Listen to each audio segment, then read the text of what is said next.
Assalamualaikum warahmatullahi wabarakatuh. Halo semuanya, selamat datang di cerita horor kali ini. Di sini, kita akan membahas kisah-kisah seram, misteri yang bikin merinding, dan cerita horor yang mungkin belum pernah kalian dengar. Siapkah kamu mendengar cerita ini? Ambil posisi nyaman, matikan lampu, dan jangan lupa pasang earphone, karena cerita kali ini mungkin membuat kalian berpikir dua kali sebelum tidur malam. Di sebuah desa terpencil di Jawa Timur, hiduplah seorang pria bernama Ki Surya, seorang dukun santet yang ditakuti. Reputasinya meluas, hingga keluar desa, banyak orang datang kepadanya untuk meminta jasa mencelakai musuh, mendapatkan kekayaan instan, atau sekadar melampiaskan dendam. Namun, di balik kemampuannya, tersimpan cerita kelam yang menjadi kutukan hidupnya. Ki Surya tidak belajar santet dari guru manusia, melainkan dari perjanjian gelap dengan makhluk gaib di hutan larangan desa. Hutan itu dikenal angker, dihuni oleh jin dan makhluk halus. Ketika masih muda, Ki Surya sering dianiaya oleh orang-orang desa. Ia tumbuh dengan dendam yang membara. Suatu malam, dengan niat mencari kekuatan untuk membalas dendam, ia nekat masuk ke hutan larangan tersebut. Di tengah hutan, ia menemukan sebuah pohon besar dengan akar yang menjalar seperti tangan. Di bawah pohon itu, ia menemukan sesosok makhluk menyerupai manusia dengan tubuh hitam legam dan mata merah menyala. Makhluk itu memperkenalkan dirinya sebagai sang penguasa hutan. Makhluk tersebut menawarkan kekuatan luar biasa kepada Ki Surya, namun dengan syarat, ia harus memberikan persembahan setiap bulan, berupa nyawa manusia atau binatang tertentu. Dengan tekad bulat, Ki Surya menyetujui perjanjian itu. Malam itu juga, ia diajari ilmu-ilmu hitam, termasuk santet. Makhluk itu memberikan media santet berupa boneka jerami dan jarum, serta kemampuan untuk memanggil roh jahat yang akan menjadi pembawa pesan santet. Ki Surya pulang dari hutan sebagai orang yang berbeda. Kehidupan sebagai dukun santet, nama Ki Surya melambung cepat. Setiap kali seseorang meminta bantuannya, korbannya selalu menderita. Ada yang tiba-tiba sakit parah tanpa sebab medis, ada pula yang meninggal dalam keadaan mengenaskan. Satu hal yang pasti, setiap korban santet Ki Surya selalu bermimpi buruk sebelum ajal menjemput. Mimpi itu adalah pertanda bahwa santet telah dikirimkan.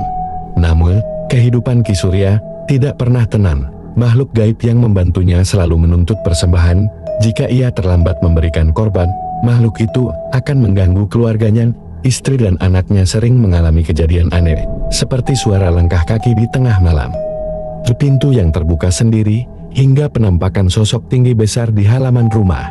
Puncaknya, istri Ki Surya meninggal secara misterius setelah mengeluhkan mimpi buruk selama 7 malam berturut-turut. Saat itu, Ki Surya sadar bahwa hidupnya tidak lagi menjadi miliknya sendiri. Semakin tua, Ki Surya semakin sulit memenuhi tuntutan makhluk tersebut. Persembahan nyawa manusia mulai jarang ia lakukan karena takut dosa. Sebagai gantinya, ia hanya mempersembahkan binatang. Namun, makhluk gaib itu tidak puas. Suatu malam, makhluk itu muncul dalam mimpi Ki Surya dengan wujud yang jauh lebih menyeramkan. Tubuhnya penuh luka, dan suaranya menggema seperti dari dalam gua. "Kau telah melanggar perjanjian, Surya." Makhluk itu menggeram. "Mulai sekarang, kau akan menanggung kutukan. Jiwamu akan menjadi milikku, bahkan setelah kau mati." Pagi harinya, Ki Surya terbangun dengan tubuh penuh luka-luka, seperti dicakar binatang buas. Luka itu tidak pernah sembuh, bahkan semakin parah setiap harinya.